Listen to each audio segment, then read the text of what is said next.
Election ಅನ್ನೋದು ಒಂದು ಪ್ರಾತಿನಿಧ್ಯದ ವಿಷಯ. ಪ್ರಾತಿನಿಧ್ಯ ಅಂತ ಹೇಳಿದ್ರೆ ಎಲೆಕ್ಷನ್ ಇವಾಗ ಆಗೋದು ಯಾವ ತರ, ನಾವು ಒಂದು ಆಕ್ಟ್ ಅನ್ನ ಮಾಡ್ಕೊಂಡಿದ್ವಿ, ರೆಪ್ರೆಸೆಂಟೇಷನ್ ಆಫ್ ಪೀಪಲ್ಸ್ ಆಕ್ಟ್ ಅಂತ. ರೆಪ್ರೆಸೆಂಟೇಷನ್ ಅಂದ್ರೆ ನಮ್ಮ ಪ್ರಾತಿನಿಧ್ಯ. ಇವಾಗ ನಾನು ಒಬ್ಬ ಮತದಾರ, ನನಗೆ ಯಾರು ಬೇಕು ಅವರನ್ನ ನಾನು ಆಯ್ಕೆ ಮಾಡ್ಕೋಬೇಕು. ಇಲ್ಲಿ ಹಲವಾರು ವರ್ಷಗಳಿಂದ ಒಂದು ಕುಟುಂಬಕ್ಕೆ ನಾವು ಪ್ರತಿ ಸಲ ಅವ್ರಿಗೆ ಕೊಡ್ಕೊಂಡು ಬಂದ್ರೆ ಮುಂದಕ್ಕೆ ನಮ್ಮ ವಿಷಯಗಳು ನಮಗೋಸ್ಕರ ನಮ್ಮ ಅನುಕೂಲಕ್ಕೆ ಅವ್ರು ಕೆಲಸ ಮಾಡೋದು ಯಾವಾಗ? ಇದುವರೆಗೂ ಈ ಕ್ಷೇತ್ರದಲ್ಲಿ ಎಷ್ಟು ನಮ್ಮ ಸಮುದಾಯದ ಮಕ್ಕಳ ಮದುವೆಗಳಿಗೋಸ್ಕರ ಇವರು ಹೆಲ್ಪ್ ಮಾಡಿದ್ದಾರೆ, ಎಷ್ಟು ಸ್ಕೀಮ್ಗಳನ್ನ ಪ್ರಮೋಷನ್ ಮಾಡಿ ನಮ್ಮ ಸಮುದಾಯಕ್ಕೋಸ್ಕರ ಅಂತ ಕೆಲಸ ಮಾಡಿದ್ದಾರೆ. ಏನೂ ಮಾಡಿಲ್ಲ. ನಾನು ಗ್ರೌಂಡ್ ಅಲ್ಲಿ ಬಂದು ಇಲ್ಲಿ ನೋಡ್ತಾ ಇದ್ದೀನಿ. ಒಂದು ಸಾಂಪ್ರದಾಯಿಕವಾಗಿ ಒಂದು ಸಂಪ್ರದಾಯ, ಎಲೆಕ್ಷನ್ ಬಂತು, ಮುಸಲ್ಮಾನರು ಒಂದು ಫಿಕ್ಸ್ ಡಿಪಾಸಿಟ್, ಬರ್ರಲ್ಲಿ ಓಟ್ ಹಾಕ್ರಿ, ಹೋಗ್ರಿ, ಬಿರಿಯಾನಿ ತಿನ್ರಿ, 9 ರೂಪಾಯಿ ತೊಗೊಳ್ರಿ, ಹೋಗ್ತಾ ಇರಿ.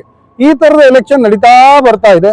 ತಾತನಿಗೆ ಎಲೆಕ್ಷನ್ ಕೊಟ್ವಿ, ಇವಾಗ ತಂದೆ ಕೊಟ್ವಿ, ಇವಾಗ ಮಗನ್ನ ತಗೊಂಬಂದು ನಿಲ್ಸಿದ್ದಾರೆ. ಮುಂದಕ್ಕೆ 25 ವರ್ಷ ಆದ್ಮೇಲೆ ಇವರು MP ಸ್ಥಾನಕ್ಕೆ ಹೋಗ್ತಾರೆ. ಯಾಕಂದ್ರೆ ಇವ್ರು 5 ವಯಸ್ಸವರಾಗಿರ್ತಾರೆ. ತಿರ್ಗಾ ಇವ್ರ ಮಗನ್ಗೆ ಅವ್ರ ಟಿಕೆಟ್ ಆವತ್ತಿನ ತಪ್ಪಲ್ಲ, ಗ್ಯಾರಂಟಿ ಅವ್ರಿಗೂ ಕೊಡ್ತಾರೆ. ಈ ಕರ್ನಾಟಕ ರಾಜ್ಯದಲ್ಲಿ 224 ಕ್ಷೇತ್ರಗಳಿವೆ.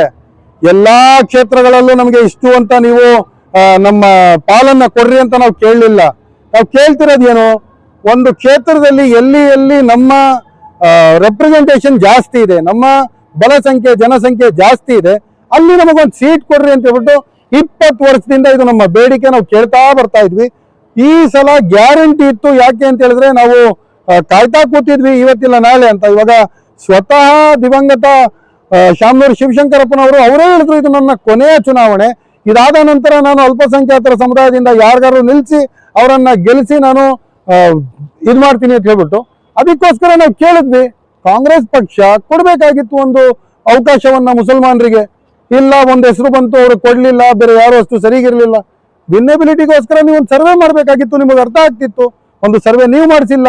ಇವತ್ತು ಸರ್ವೆ ಮಾಡಿಬಿಟ್ಟು ಮುಸಲ್ಮಾನರು ಬಂಡಾಯ ಹತ್ತಿದ್ದಾರೆ ಅಂತ ಹೇಳ್ಬಿಟ್ಟು ನೀವು ಎಲ್ಲಾ ನಿಮ್ಮ ಮಿನಿಸ್ಟರ್ಗಳನ್ನ ಕರೆದು ಎಲ್ಲ ಮಾಡಿ ಇವತ್ತು ನಮ್ಮ ಅಲ್ಪಸಂಖ್ಯಾತ ನಾಯಕರು ಬಂದು ಹೋದವ್ರೆ. ಇವಾಗ ಅವ್ರು ಬಂದು ಹೋಗಿದ ತಕ್ಷಣ ಎಲ್ಲ ಮುಸಲ್ಮಾನರು ಇಲ್ಲ ಸರಿ ಹೋಯ್ತು, ತಿರ್ಗಾ ವಾಪಸ್ ಗುಲಾಮಿಗೆ ಹೋಗ್ತೀರಾ? ಒಂದು ಅವಕಾಶ ಕೊಡಿ, ಒಂದ್ಸಲ ಬದಲಾವಣೆ ತರ್ರಿ. ಇವತ್ತಿಲ್ಲ ಅಂತ ಹೇಳಿದ್ರೆ ಯಾವತ್ತಿಗೂ ಇಲ್ಲ. ಇವತ್ತು ಒಂದ್ಸಲ ಅವರು ಗೆದ್ದು ಬಿಟ್ರು ಅಂತ ಹೇಳಿದ್ರೆ ಮುಂದಕ್ಕೆ ಪದೇ ಅವ್ರಿಗೆ ಸೀಟು. ಯಾಕೆಂದ್ರೆ ಕಾಂಗ್ರೆಸ್ ಅಲ್ಲಿ ಒಂದು ಇದಿದೆ ಅಂತ, ಒಂದು ಸಿಸ್ಟಮ್ ಇದೆ ಅಂತ, ಒಂದು ಸಂಪ್ರದಾಯ ಇದೆ ಅಂತ. ಏನು ಅಂತ ಹೇಳಿದ್ರೆ ಒಂದು ಸಿಟ್ಟಿಂಗ್ MLA ಯಾರಾದ್ರೂ ತೀರೋದ್ರೆ ಅವ್ರ ಫ್ಯಾಮಿಲಿಗೆ ಸೀಟ್ ಕೊಡೋದು ಅಂತ. ಕಾಂಗ್ರೆಸ್ ಅಲ್ಲಿ ಈ ಸಂಪ್ರದಾಯನೂ ಇದೆ. ಸಿಟ್ಟಿಂಗ್ MLAಗೆ ಸೀಟ್ ಕೊಡ್ತಾರೆ ಮುಂದಿನ ಸಲ, ಸಿಟ್ಟಿಂಗ್ MLAಗೆ ತೆಗೆದ್ಬಿಟ್ಟು ಬೇರೆಯವ್ರಿಗೆ ಸೀಟ್ ಕೊಡಲ್ಲ.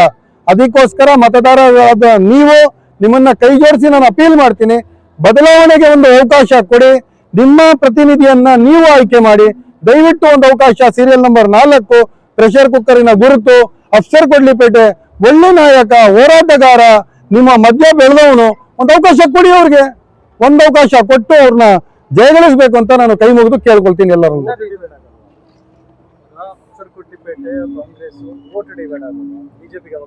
ನೋಡಿ, ಇದು ಇವತ್ತಿಗೂ ಈ ಮಾತು ನೀವು ಕೇಳ್ತಿರೋದು ಸತ್ಯ. ವೋಟ್ ಡಿವೈಡ್ ಆಗಲ್ವಾ ಅಂತ ಹೇಳ್ಬಿಟ್ಟು. ಮುಂದಿನ ಚುನಾವಣೆಯಲ್ಲಿ ವೋಟ್ ಡಿವೈಡ್ ಆಗಲ್ವಾ? ಆಯ್ತು, ಇವತ್ತಿಂದ 20 ವರ್ಷ ಬಿಟ್ಬಿಡೋಣ, ಆ ದಿನ ವೋಟ್ ಡಿವೈಡ್ ಆಗಲ್ವಾ? 1945ರಿಂದ ಇದೇ ನಡೀತಾ ಬರ್ತಿದೆ. 56ರಿಂದ ನಾವು ಎಲೆಕ್ಷನ್ ಗಳನ್ನ ಮಾಡ್ಕೊಂಡ್ವಿ. ಪ್ರತಿ ವರ್ಷ ನೀವು ನಮ್ಗೆ 1980ರಿಂದ ಬಿಜೆಪಿ ಬಂದ್ಬಿಡುತ್ತೆ. ಅರೆ, ಬಿಜೆಪಿ ಬಂದಿದ್ದು ಆಯ್ತು, ಹೋಗಿದ್ದು ಆಯ್ತು, ಏನಾಯ್ತು? ಈ ಚುನಾವಣೆ ಜನರಲ್ ಎಲೆಕ್ಷನ್ ಅಲ್ಲ, ಇದು ಕೇವಲ ಒಂದು ಕ್ಷೇತ್ರದ ಚುನಾವಣೆ. ಈ ಚುನಾವಣೆಯಲ್ಲಿ ನೀವು ಏನ್ ಬದಲಾವಣೆ ತಂದ್ರು ನಿಮ್ಮ 5 ಗ್ಯಾರಂಟಿಗಳು ಎಲ್ಲರಿಗೂ ರಾಜ್ಯ ಸರ್ಕಾರ ಕೊಡ್ತಾ ಇರೋದನ್ನ ಅದು ಮುಂದುವರಿಸಲೇಬೇಕು. ನಿಮಗೆ ಅನ್ನಭಾಗ್ಯದಲ್ಲಿ ಸಿಗ್ತಾ ಇರುವ ಅಕ್ಕಿ ನಿಮಗ್ ಸಿಗಲೇಬೇಕು. ಯಾರು ನಿಮ್ಮಿಂದ ದ್ವೇಷ ಮಾಡಿ ನೀವು ನಮಗೆ ವೋಟ್ ಕೊಡ್ಲಿಲ್ಲ ಅಂತ ಹೇಳ್ಬಿಟ್ಟು ಅವರು ನಿಮ್ಮ ಮೇಲೆ ದಬ್ಬಾಳಿಕೆ ದೌರ್ಜನ್ಯ ಏನು ಮಾಡಕ್ ಬರಲ್ಲ. ದಯವಿಟ್ಟು ಇವಾಗ ಆಲ್ರೆಡಿ ಕರ್ನಾಟಕ ರಾಜ್ಯದಲ್ಲಿ 55ಕ್ಕೂ ಹೆಚ್ಚು 55 ಏನು JDS ಸೇರಿಸಿದ್ರೆ ಒಂದು 75 MLAಗಳು ಬೇರೆ ಪಕ್ಷದವರಿದ್ದಾರೆ, ಬಿಜೆಪಿನವರಿದ್ದಾರೆ, JDSನವರಿದ್ದಾರೆ. ಅಲ್ಲೇನು ಜನರು ಬಾಳ್ತಿಲ್ವಾ? ಒಂದು ಅವಕಾಶ ಕೊಡಿ, ಒಂದು ಬದಲಾವಣೆ ತರ್ರಿ. ಏನು ಆಗಂಗಿಲ್ಲ, ಸಮಸ್ಯೆಗಳೇನಾಗಲ್ಲ. ವೋಟ್ ಡಿವಿಷನ್ ನಾನು ಈ ಚುನಾವಣೆಯಲ್ಲಿ ಅಲ್ಪಸಂಖ್ಯಾತರ ಸ್ವಾಭಿಮಾನದ ವಿಷಯವಾಗಿದ್ದು, ನಿಮ್ಮ ಸ್ವಾಭಿಮಾನಕ್ಕೋಸ್ಕರ ಇವತ್ತು ಒಂದು ಮತ ಕಾಂಗ್ರೆಸ್ ವಿರುದ್ಧ ನೀಡ್ರಿ ಅಂತ ಹೇಳ್ತಾ ಇಲ್ಲಿ ನಾನು 8 ದಿನ ಆಗಿದೆ ಇಲ್ಲಿಗೆ ಬಂದು. 8 ಅಲ್ಲ 6 ದಿನ ಆಗಿದೆ ಇಲ್ಲಿಗೆ ಬಂದು. ನಾನು ಗ್ರೌಂಡ್ ಲೆವೆಲ್ ಅಲ್ಲಿ ಮೊದಲು ಹೋಗಿ ನಾನು ಸರ್ವೆ ಮಾಡಿದೆ. ಸ್ವತಃ ನನ್ನ ಸರ್ವೆ ನಾನು ಮಾಡಿದೆ, ಗ್ರೌಂಡ್ ರಿಯಾಲಿಟಿ, ಗ್ರೌಂಡ್ ಪಲ್ಸ್ ನೋಡಿದೆ.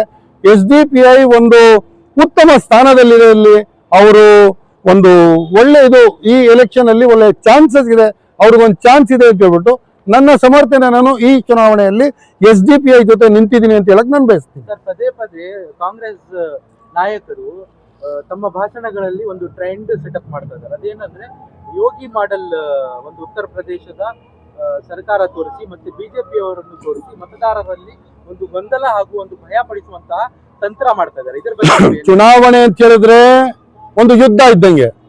ಅದ್ರಲ್ಲಿ ಒಂದು ಗಾದೆ ಇದೆ, everything is fair in love and war ಅಂತ. ಒಂದು ಪ್ರೀತಿಯಲ್ಲಿ, ಯುದ್ಧದಲ್ಲಿ ಎವ್ರಿಥಿಂಗ್ ಇಸ್ ಫೇರ್ ಅಂತ.